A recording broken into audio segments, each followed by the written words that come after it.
Halo, perkenalkan nama saya Karina Tasya. Kali ini saya akan menjelaskan konsep dasar perusahaan dagang serta penerapannya dalam Excel.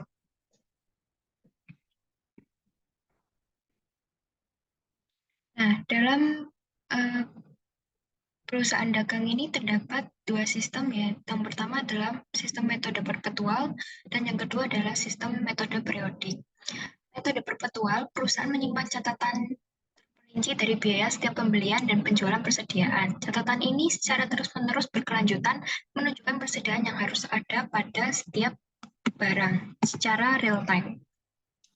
Sedangkan metode periodik, perusahaan tidak menyimpan perincian catatan persediaan barang yang ada selama periode berjalan, lalu perusahaan menentukan beban pokok penjualan hanya pada saat akhir periode akuntansi. Untuk menentukan biaya barang yang ada, perusahaan menghitung jumlah persediaan fisik. Nah, apa sih perbedaan perusahaan dagang dan perusahaan jasa? Perusahaan dagang itu memperoleh produk dari supplier untuk dijual kembali. Adanya stok persediaan barang dan terdapat harga pokok penjualan atau HPP. Sedangkan perusahaan jasa menjual jasa yang disediakan oleh perusahaan untuk konsumen. Tidak ada persediaan barang jadi untuk dijual dan tidak ada HPP. Nah, berikut catatan transaksi perbedaan metode periodik dan perpetual. Pembelian barang dagangan tunai atau kredit itu dicatatnya di metode periodik pembelian di debit, kas atau utang dagang di kredit. Lalu kalau di perpetual itu jadinya persediaan barang dagang di debit, kasnya di kredit.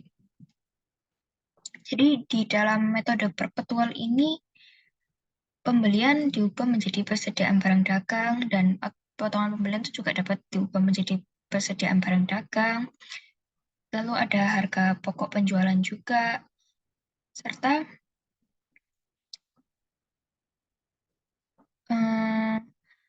persediaan barang dagang ini dapat mengganti nama-nama di beberapa transaksi di periodik ini.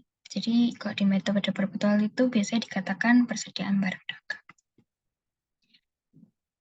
Dalam perusahaan dagang itu ada dua istilah, free on board atau FOB dan term of payment. Nah, apa sih FOB itu? FOB itu adalah FOB itu eh, gimana tanggung jawab ini diputuskan ditanggung oleh pembeli atau penjual. Sedangkan kalau FOB shipping point ini biaya angkut barang merupakan tanggung jawab pembeli. Kalau destination, biaya angkut barang merupakan tanggung jawab penjual. Nah, term of payment ini kesepakatan pembayaran antara pembeli dan penjual atas transaksi barang yang dilakukan secara hutang. Contohnya 2/10, N/30, dan end of month.